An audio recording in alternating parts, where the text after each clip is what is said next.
মরুভূমির মধ্যে জনমানবহীন একটা জায়গায় ছোট্ট একটা বাচ্চা হেঁটে যাচ্ছে। আশেপাশে কোথাও কেউ নেই, বেশ গা ছমছমে একটা পরিবেশ। আর তার চেয়ে অদ্ভুত ব্যাপার হলো বাচ্চাটা একটা মানুষের আঙুল খাচ্ছে। তো মুভির শুরুটা এমনই ছিল। বাচ্চাটা একে একে এখানে কি করছে তা কিন্তু আমরা একটু পরেই বুঝতে পারবো। তো এই লোকটার নাম হলো ব্র্যান্ডম হিস্টার। বেশ নামকরা একজন ফটোগ্রাফার সে। আজকে সে মরুভূমির ভেতরে এসেছে সূর্যগ্রহণের ছবি তুলতে। কিছু দূর গাড়ি চালানোর পর সে বুঝতে পারে সামনে আর গাড়ি নিয়ে যাওয়া যাবে না। তাই কিছুটা বাধ্য হয়ে সে গাড়ি থেকে নেমে হাঁটতে শুরু করে। আর উঁচু একটা জায়গায় এসে ক্যামেরা দিয়ে সূর্যগ্রহণের সুন্দর সুন্দর ছবি তুলতে থাকে। কিছু সময় পরেই সন্ধ্যা হয়ে যাবে, তাই তাকে দ্রুত গাড়ির কাছে যেতে হবে। তবে যাওয়ার সময় হঠাৎই সে একটা বাচ্চাকে বসে বসে কাঁদতে দেখে। এমন একটা নির্জন জায়গায় এই ছেলেটাকে বসে থাকতে দেখে ব্র্যান্ডম একটু অবাকই হয়ে যায়। তখন সে ছেলেটাকে জিজ্ঞাসা করে, তুমি এখানে কি করছো বাবা? ছেলেটা উত্তরে তাকে বলে, আমি হারিয়ে গিয়েছি। এটা শুনে ব্র্যান্ডম সিদ্ধান্ত নেয় ছেলেটাকে সে তার সাথে নিরাপদ একটা জায়গায় নিয়ে যাবে। কিন্তু ওই ছেলেটা তার সাথে না গিয়ে উঠে অন্যদিকে চলে যায়। ছেলেটা যাওয়ার সময় বলে, আমার মা বাবা ওই দিকে আছে। এমন একটা জনমানবহীন জায়গায় ছেলেটাকে একা ছেড়ে দেওয়া ঠিক হবে না। এটা ভেবেই ব্র্যান্ডম ছেলেটার পিছু পিছু যেতে থাকে। ছেলেটা খুব দ্রুত এগিয়ে যাচ্ছিল দেখে ব্র্যান্ডম তাকে থামতে বলে, কিন্তু ছেলেটা তার কোনো কথাই শোনে না। এভাবে হাঁটতে হাঁটতে ওই ছেলেটা ব্র্যান্ডমকে অনেক দূর পর্যন্ত নিয়ে আসে।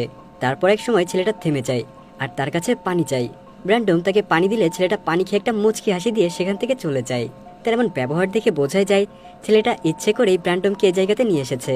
ব্র্যান্ডম বুঝতে পারে সে ভুল করেছে, কেননা কিছুক্ষণ পরেই সন্ধে হয়ে যাবে আর সে তার গাড়ি থেকে অনেক দূর পর্যন্ত চলে এসেছে। সে যদি এখন এখান থেকে হাঁটা শুরু করে তাহলে গাড়ি পর্যন্ত পৌঁছাতে পৌঁছাতে ঘুটঘুটে অন্ধকার নেমে আসবে। অবশেষে ঠিক সেটাই ঘটে যেটার সে ভয় পেয়েছিল। এদিকে দিনের বেলায় এই জায়গাটা প্রচন্ড গরম থাকে আর রাত হলে পুরো জায়গাটাই ঠান্ডা হয়ে যায়। তার প্রচন্ড ঠান্ডা লাগতে থাকে, কিন্তু তার কাছে গরম কোনো জামা কাপড় না থাকায় সে সেখানকার একটা পাথরের সাথে লেগে শুয়ে পড়ে। তবে এত ঠান্ডায় ঘুমানো খুবই কষ্টসাধ্য ব্যাপার। কিছুক্ষণ পর হঠাৎ করে সে একটা শব্দ শুনতে পায়। এই শব্দটা শুনে সে সেটার পিছু নিয়ে সামনে গিয়ে দেখতে পায় সেখানকার নিচু একটা জায়গায় একটা ঘর। এই ঘরটা দেখে সে কিন্তু বেশ অবাক হয়ে যায়, কেননা এরকম একটা মরুভূমির মতো জায়গায় যেখানে কোনো মানুষই খুঁজে পাওয়া যায় না, আবার তীব্র গরমে বেশিক্ষণ থাকাও যায় না, সেখানে একজন মানুষ কিনা ঘর বানিয়েছে। তো যাই হোক, ব্র্যান্ডম একটু এগিয়ে সেখানে একটা মেয়েকে দেখতে পায়। সে দেখে মেয়েটা সেখানে একা একাই কথা বলছে। এদিকে ওই নিচু জায়গাটাতে নামার জন্য একটা সিঁড়ি লাগানো আছে। সে ওই সিঁড়িটা বেয়ে ধীরে ধীরে নিচে নেমে আসে। নিচে এসে সে দেখে আশেপাশে বিভিন্ন অদ্ভুত রকমের জিনিস লাগানো।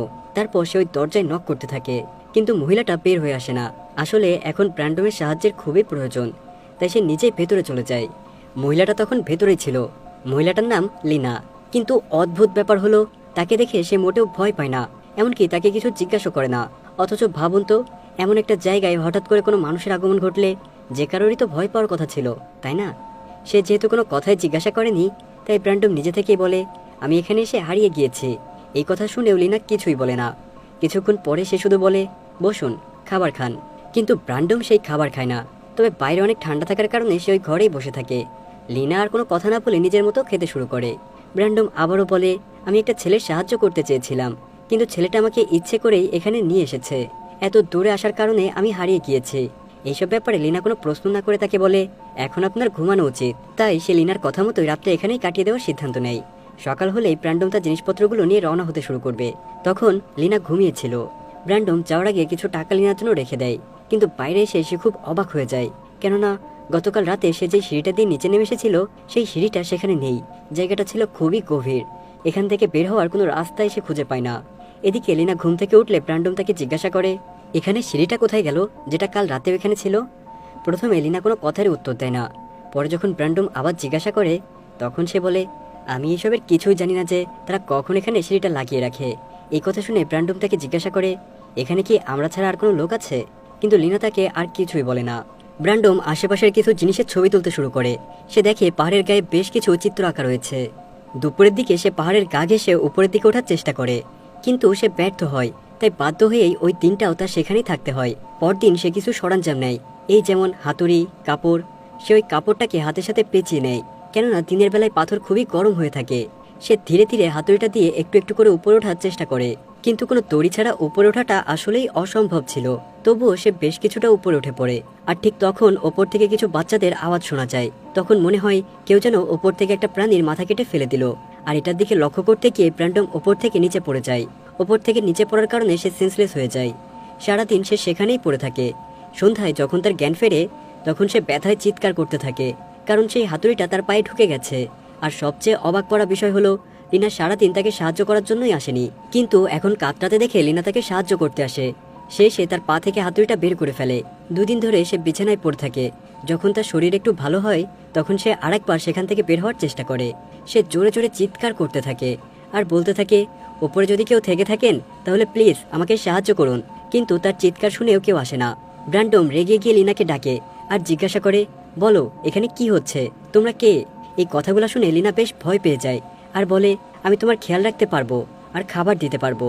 এই কথাগুলো শুনে ব্র্যান্ডম রেগে গিয়ে বলে, আমার এসব কিচ্ছু লাগবে না, আমি আমার বাড়ি ফিরে যেতে চাই। ব্র্যান্ডম একটা জায়গায় বসেছিল। কিছুক্ষণ পর সে লক্ষ্য করে উপর থেকে একটা ছেলেকে দেখা যাচ্ছে। ছেলেটার সঙ্গে একটা বাচ্চাও ছিল। সেই ছেলেটা তাকে উপর থেকে জিজ্ঞাসা করে, বন্ধু তোমার কি লাগবে, তুমি সাহায্যের জন্য ডাকছিলে কেন? ছেলেটাকে দেখে ব্র্যান্ডম অনেক খুশি হয়ে যায়। ব্র্যান্ডম ছেলেটাকে বলে, আমি এখানে আটকে গিয়েছি, তুমি কি আমাকে সাহায্য করতে পারবে? ছেলেটা বলে, অবশ্যই পারবো, বলুন কি লাগবে। ব্র্যান্ডম তাকে বলে, তুমি কি একটা দড়ি আনতে পারবে? ছেলেটা তখন বলে, আমার বোন জানতে চায় তোমার পছন্দের রং কি। এই প্রশ্নটা শুনে ব্র্যান্ডম বেশ অবাক হয়ে যায়। তখন ব্র্যান্ডম কোনো কিছু চিন্তাভাবনা না করে একটা রং বলে দেয়। সে তাদেরকে বলে, আমার লাল রং পছন্দ, এখন কি তুমি আমাকে একটু সাহায্য করতে পারবে? ছেলেটা দড়ি নিয়ে আসবে বলে অপেক্ষা করতে বলে চলে যায়। এর কিছুক্ষণ পর ছেলেটা আসে আর উপর থেকে একটা দড়ি ফেলে দিয়ে তাকে বলে, এই দড়িটার সাথে নিজেকে শক্ত করে বেঁধে নাও। ব্র্যান্ডম খুবই খুশি হয়ে যায়, কারণ সেভাবে এখন হয়তো সে এখান থেকে বের হয়ে যেতে পারবে। সে দড়িটার সাথে নিজেকে ভালোভাবে বেঁধে নেয়। তারপর উপরে লোকগুলো তাকে ধীরে ধীরে উপরে তুলতে থাকে আর ঠিক মাঝ রাস্তায় তারা থেমে যায়। সে এখন অনেক উঁচু একটা জায়গায় আটকে আছে। ব্র্যান্ডম বুঝতে পারে আসলে এরাই হলো সেই লোক যারা তাকে এখানে প্ল্যান করে আটকে রেখেছে। তখন উপরে দেখা যায় 5 জন ছেলে আর একটা ছোট্ট মেয়ে আছে। এই 5 জনের মধ্যে সেই ছেলেটাও ছিল যাকে আমরা প্রথমে দেখেছিলাম। ছেলেগুলো তাকে নিয়ে হাসতে থাকে আর সেই সাথে দড়িটাকে এদিক থেকে সেদিকে নাড়াতে থাকে। ব্র্যান্ডম চিৎকার করে বলে, থামো থামো, আমি পড়ে যাব। তারপর সে লিনাকে ডাকতে থাকে। লিনা বাইরে এসে নিজের ভাষায় ওই বাচ্চাগুলোকে থামতে বলে, কিন্তু ততক্ষণে ব্র্যান্ডম অজ্ঞান হয়ে গিয়েছে, কারণ তার মাথা পাথরের সাথে বাড়ি খেয়েছে। লিনা তাকে ঘরে নিয়ে আসে। রাতে যখন তার জ্ঞান ফেরে তখন সে বিছানা থেকে উঠে বাইরে আসে। সে এই অবস্থায় এখনো চেষ্টা করে চলেছে এখান থেকে বাইরে বের হবার। লিনা তাকে শান্ত করে আর বুঝিয়ে বলে যে এটাই তোমার ভাগ্যে লেখা ছিল, তুমি এটাকে বদলাতে পারবে না। তার কথা শুনে এইটুকু বোঝা যায় যে লিনাও কোনো একটা সময় এখানে এসেছিল আর ব্র্যান্ডমের মতোই ওই ছেলেগুলো তাকে এখানে আটকে রেখেছে। হয়তো সেও এখান থেকে বের হবার চেষ্টা করেছিল, কিন্তু এখন সে সেই আশাটাই ছেড়ে দিয়েছে, কারণ সে খুব ভালোভাবে বুঝতে পেরেছে এখান থেকে সে আর কোনোদিনও বের হতে পারবে না। সে এখানে বসবাস করাটাও শিখে গেছে। ছেলেগুলো তাকে খাবার দিতে আসে। আসলে ছেলেগুলো কি চাই সেটা আমরা একটু পরে জানতে পারবো। এদিকে ব্র্যান্ডম বুঝে যায় যে সে এত সহজে এখান থেকে বের হতে পারবে না। সে একটু অপেক্ষা করে। এরপর ব্র্যান্ডম নিজেকে ব্যস্ত রাখার জন্য সেখানে কিছু সবজি চাষ করতে শুরু করে। এদিকে লিনাও তার খেয়াল রাখতে শুরু করে। সে তার কাপড় চোপড় ধুয়ে দেয়, আবার খাবার বানিয়ে দেয়। ব্র্যান্ডম ধীরে ধীরে এখানে থাকতে থাকতে অভ্যস্ত হয়ে যাচ্ছে। সেই ছেলেগুলো তাদের জন্য কিছু জরুরি জিনিসপত্র নিচে পাঠিয়ে দেয়, আবার ঠিক সময় মতো খাবারও পাঠিয়ে দেয়।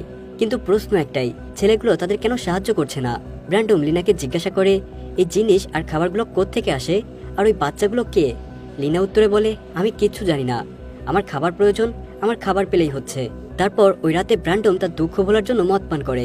লিনা তাকে অতিরিক্ত মদ খেতে নিষেধ করায় সে তাকে বলে, আমি কোনো বাচ্চা নই যে তুমি আমাকে যা ইচ্ছা তাই বলবে। এদিকে লিনা যখন ড্রেস চেঞ্জ করছিল তখন ব্র্যান্ডম তার সাথে মাতাল অবস্থায় ইন্টিমেট হয়। সকাল হলে সে আবারও এখান থেকে বের হওয়ার রাস্তা খুঁজতে থাকে, কিন্তু সে কোনো রাস্তায় খুঁজে পায় না।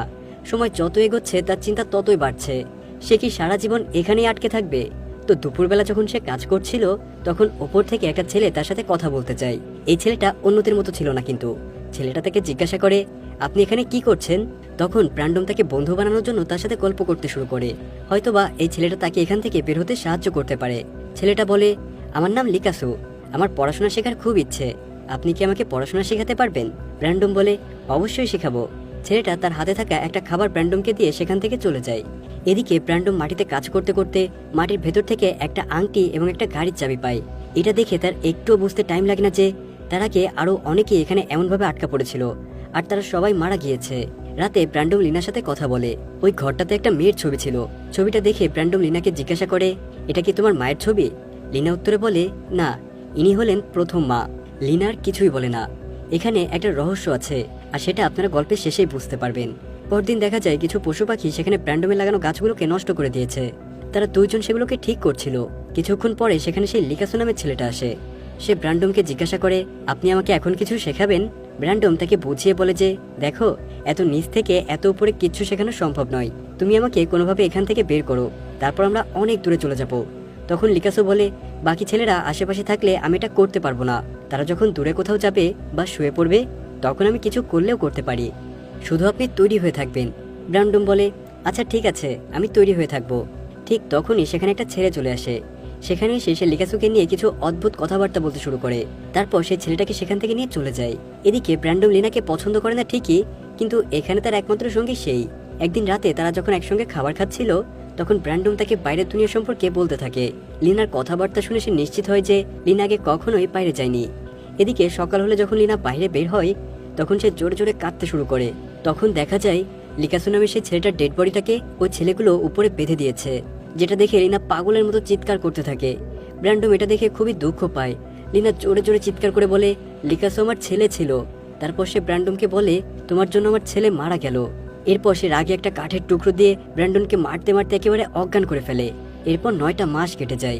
এই 9টা মাস লিনা ব্র্যান্ডমকে একটা খাঁচায় বন্দি করে রেখেছে। ব্র্যান্ডম এখন একটা পশুর মতো হয়ে গেছে। তাকে খাবার ও পানি দিয়ে কোনো রকমে বাঁচিয়ে রাখা হয়েছে, কিন্তু তাকে আর বাইরে বের হতে দেওয়া হয় না। একদিন ওপর থেকে একটা মেয়ে যাচ্ছিল, তখন সে নিচে ব্র্যান্ডমকে ওই অবস্থায় দেখে বেশ অবাক হয়। অবশ্য অবাক হওয়ারই কথা, কেননা কোনো মানুষকে তো আর পশুর মতো খাঁচায় বন্দি করে রাখা স্বাভাবিক বিষয় না। ব্র্যান্ডম খাঁচার ভেতর থেকে চিৎকার করে বলে আমাকে প্লিজ সাহায্য করো। মেয়েটা সাহায্য করার জন্য এগিয়ে আসে, কিন্তু কিছুক্ষণ পরে দেখা যায় মেয়েটাকে ছেলেগুলো ধরে ফেলে।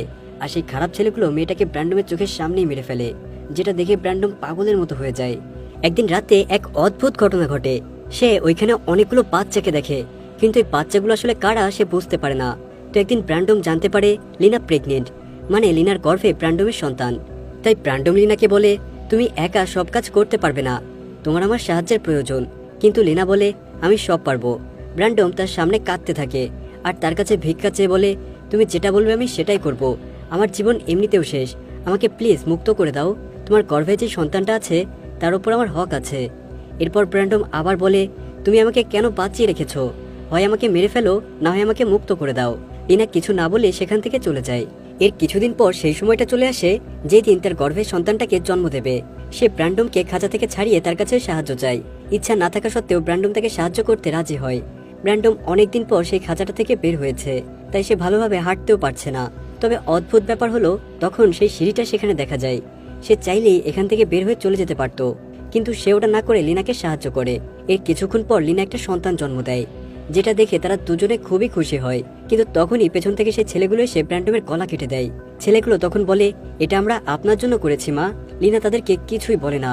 এর কয়েক মাস পর আমরা দেখতে পাই লিনা সেই বাচ্চাটাকে খুব যত্নে বড় করছে, আর বাইরে ব্র্যান্ডমের লাশ পড়ছে। আর এখানেই আমাদের গল্পটাও শেষ হয়ে যায়। গল্প শেষ হয়ে গেলেও আমাদের মনে থেকে যায় অজস্র প্রশ্ন। এই প্রশ্নগুলোর উত্তর এখন আমি আপনাদেরকে বলবো। প্রথম প্রশ্ন হলো এই ছেলেগুলো আসলে কে? এই ছেলেগুলো মূলত একটা টিম, আর তারা সকলে লিনার অবৈধ সন্তান। আর এখানে বিভিন্ন মানুষকে নিয়ে আটকে রাখা তাদের অদ্ভুত একটা শখ। এবার প্রশ্ন আসতে পারে তাহলে লিনা কে?